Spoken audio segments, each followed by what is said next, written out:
Hola, espero que se encuentren muy bien. Quiero darles la bienvenida a esta sesión de finanzas en este proceso de educación que estamos tratando de desarrollar. Por muchos años he tenido la oportunidad de viajar por diferentes países, de tener un sinnúmero de entrevistas personales, también sesiones grupales y conferencias. Y es mi deseo en este día tratar de plantearle algunas de las preguntas más frecuentes que la gente me ha hecho y tratar de resolver desde el punto de vista bíblico y obviamente también desde mi experiencia. El tema de las finanzas es un tema bastante interesante, es apasionante. Eh, la verdad es que las estadísticas muestran que las personas hablan primero de su afiliación política, hablan de su peso, hablan de la edad, en algunos casos inclusive del tema de la religión, pero uno de los que más vergüenza verdaderamente generan es el tema de las finanzas. ¿Por qué razón? Pues yo creo que es muy sencillo. A nadie le han enseñado, por lo menos esa es mi experiencia, a un porcentaje muy pequeño de la población se le ha enseñado qué tiene que hacer o cómo administrar sus finanzas. En las conferencias usualmente hago esta pregunta: ¿quién aprendió de finanzas en la escuela elemental, en la escuela intermedia, en la escuela superior, en la universidad? Y muy pocas manos se levantan. Y por esa razón es tan trascendente, es tan importante que en la iglesia tengamos los conceptos sólidos. Hay una estadística que me llama mucho la atención que fue generada acá en los Estados Unidos y fue hecha en una entrevista realizada a personas creyentes latinas en los Estados Unidos. Y después de generar algún tipo de preguntas, los resultados, la verdad, me sorprendieron muchísimo. ¿Por qué razón?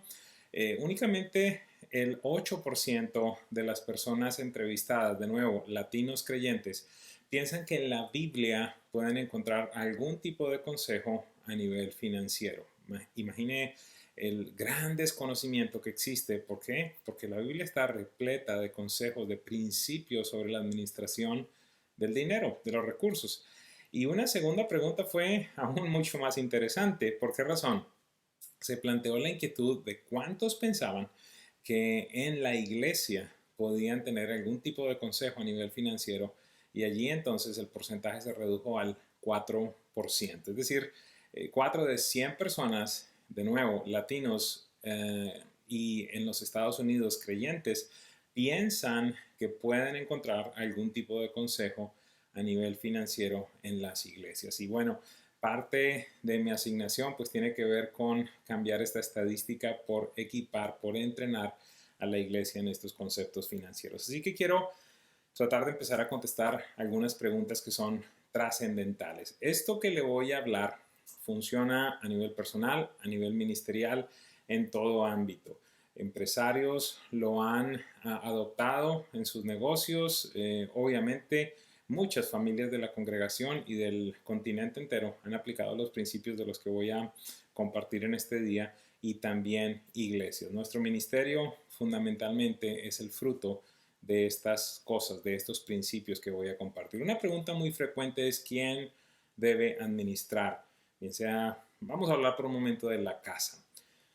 La respuesta es bastante sencilla: la persona que tenga el don, la capacidad. Definitivamente hay personas que han nacido con una capacidad especial de Dios para ciertas cosas, y es bastante frecuente encontrar en la pareja este tipo de situaciones, ¿no?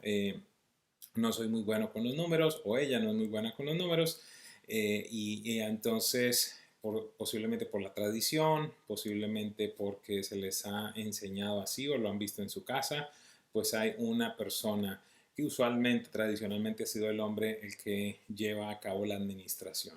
Mi punto de vista es muy sencillo: la persona que tiene la capacidad debe ser la persona que administra. Sin embargo, siempre me gusta traer este punto a colación.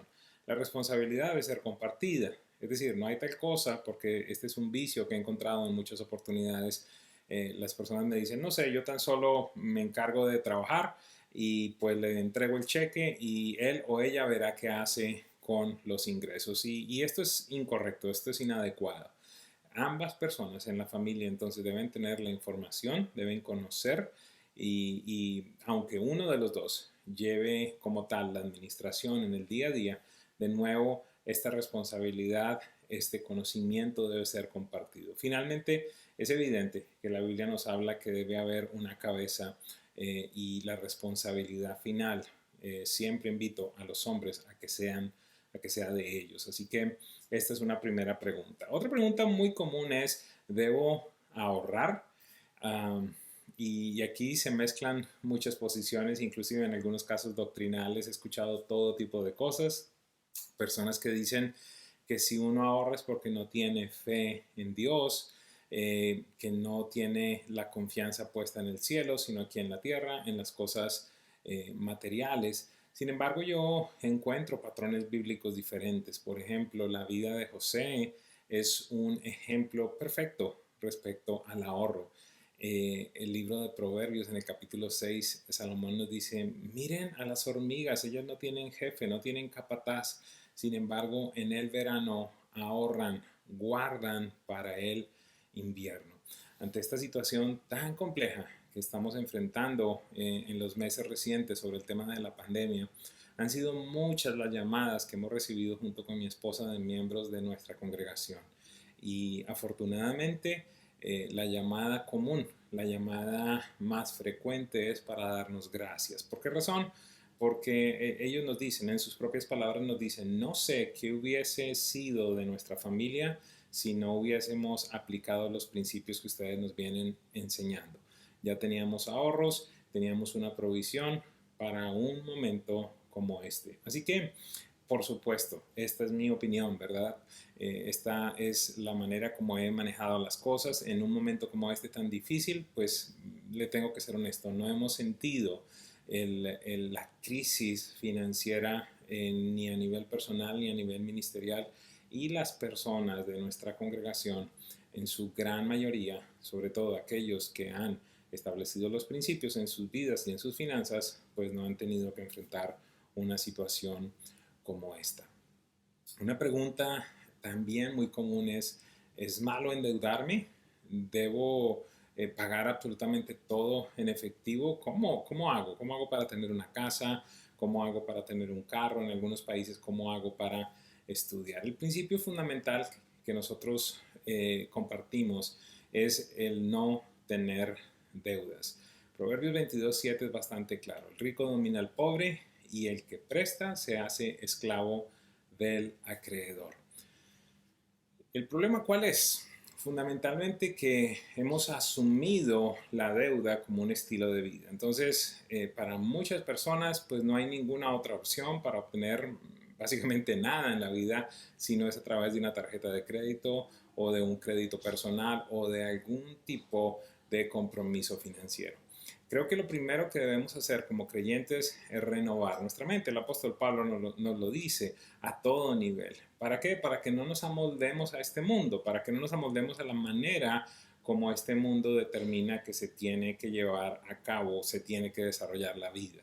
Seguramente en su país, al igual que en el mío, en algún instante le dijeron, usted sin crédito no es nadie. Y esta ha sido una verdad que muchas personas han abrazado. ¿Y la realidad cuál es? La realidad es que si nos ordenamos, que si planeamos, que si hacemos las cosas de manera diligente, no deberíamos entrar en deuda.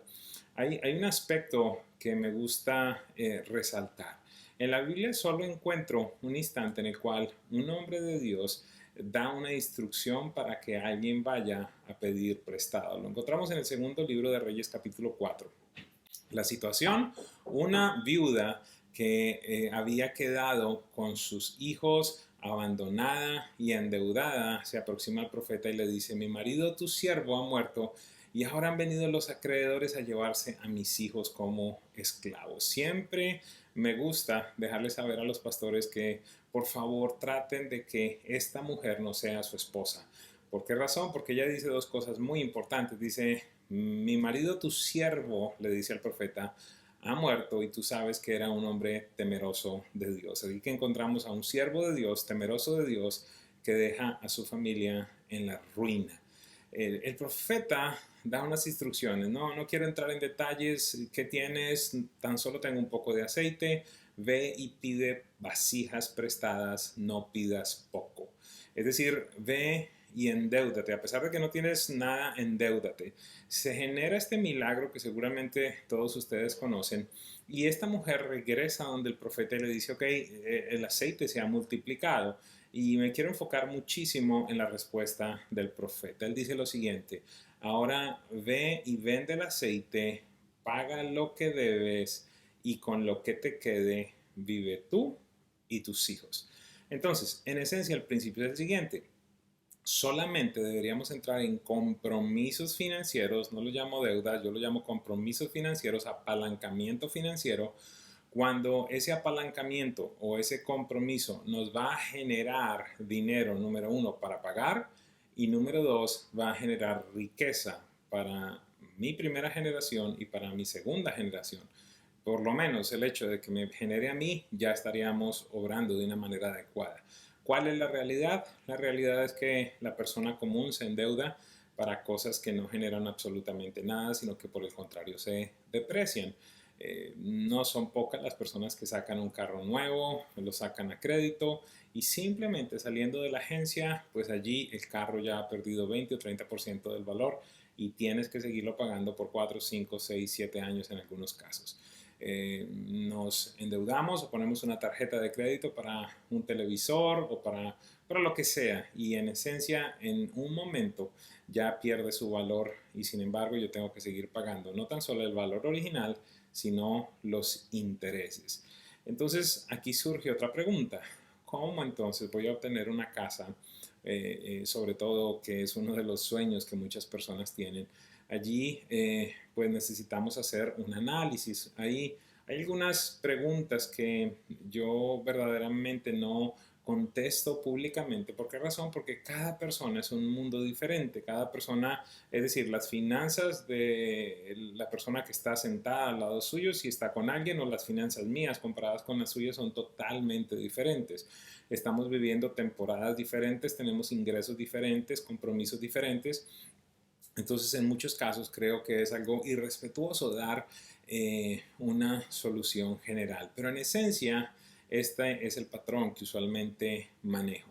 Usted necesita vivir en algún lado, usted necesita un techo, su familia necesita un lugar en donde vivir. Así que el análisis debería ser el siguiente. ¿Cuánto pagaría yo si compro esta vivienda versus cuánto pagaría si alquilo esta vivienda?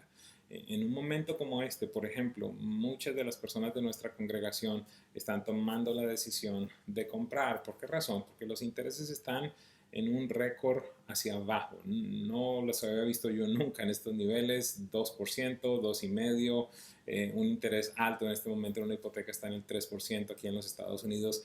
Así que al hacer esta comparación, alquilo o compro, pues a las personas le va a salir en muchos casos más barato comprar que alquilar. De nuevo, usted tiene que vivir en algún lugar, así que pues en vez de pagarle a un tercero, sería mucho mejor que usted empezara a pagar el compromiso financiero y tuviese su propia vivienda. Algo que le aconsejo a las personas desde el día número uno que adquieren una hipoteca es no te programes, no pienses en pagarla a 30 años, que usualmente es el plazo que encontramos más común en los países, en algunos casos 20 años. Prográmate para pagarlo antes. De manera especial, las personas que se encuentran en los Estados Unidos, hay una regla que usualmente utilizo. Un pago extra al año, dependiendo obviamente del monto de su hipoteca, dependiendo de los intereses, pero un pago extra al año usualmente va a estar ahorrando de 7 a 9 años en pagos. Es decir, que en vez de pagar una hipoteca en 30, seguramente usted la va a estar terminando en 23 o 21 años.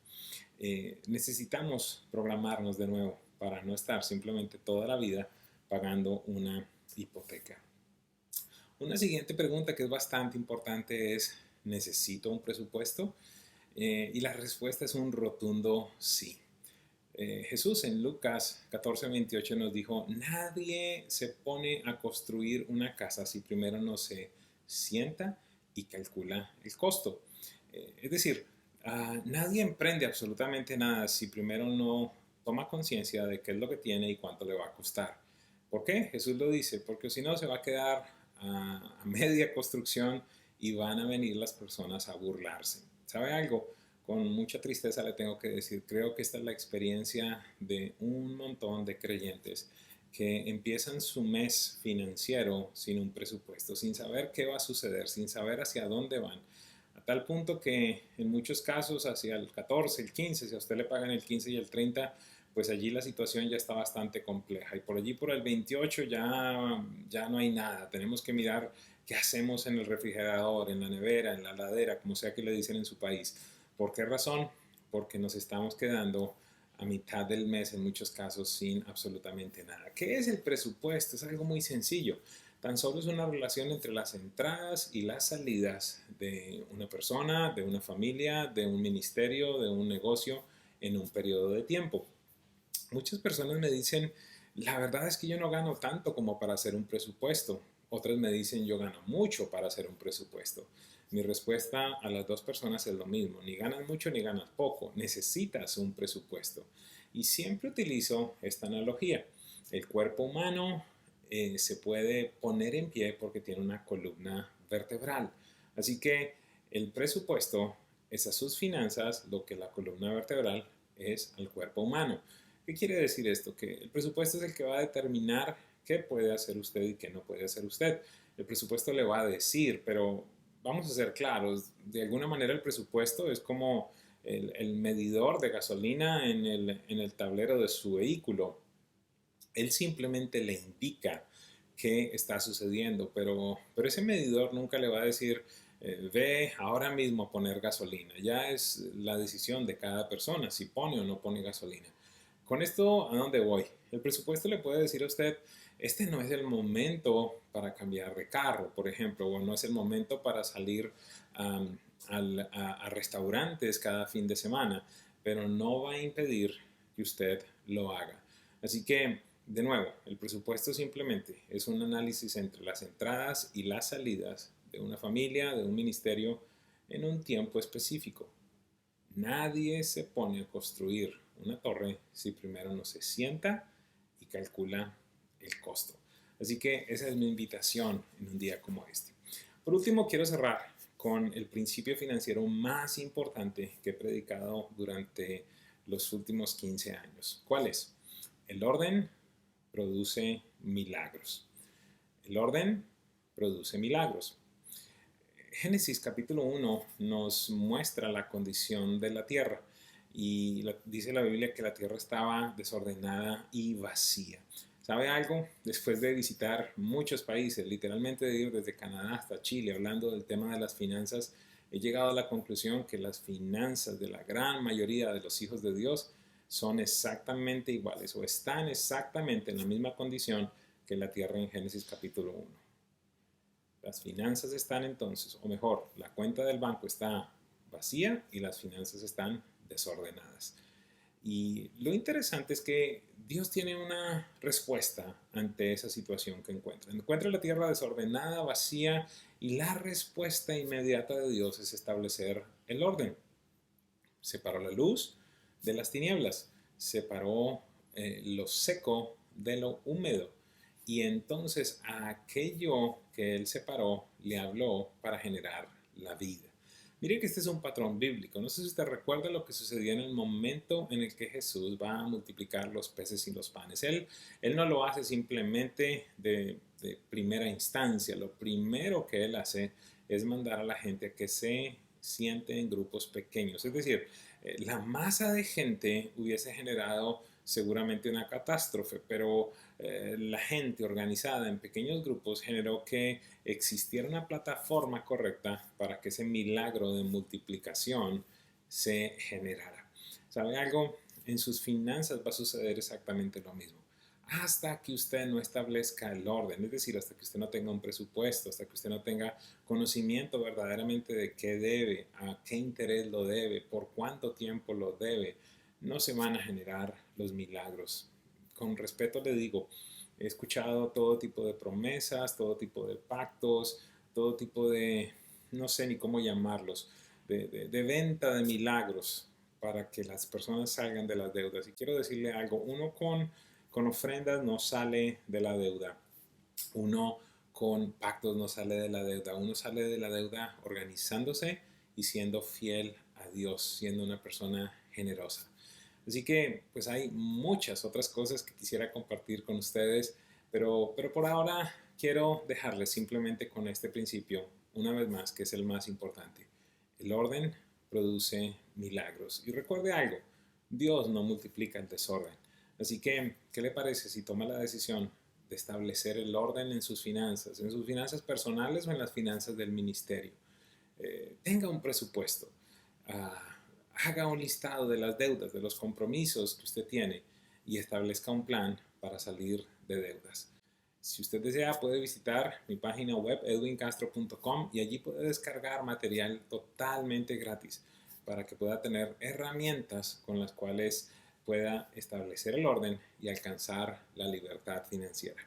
Les bendigo y por último les quiero decir, en algún momento estuve en un mar de deudas, con desilusión, desesperanzado, pero estos principios que pude establecer en mis finanzas, con la compañía y la incondicionalidad de mi esposa, llevaron a que alcanzáramos la libertad financiera y que nuestro ministerio hoy por hoy esté también estableciendo diseños, viviendo y manifestando la generosidad del reino de los cielos.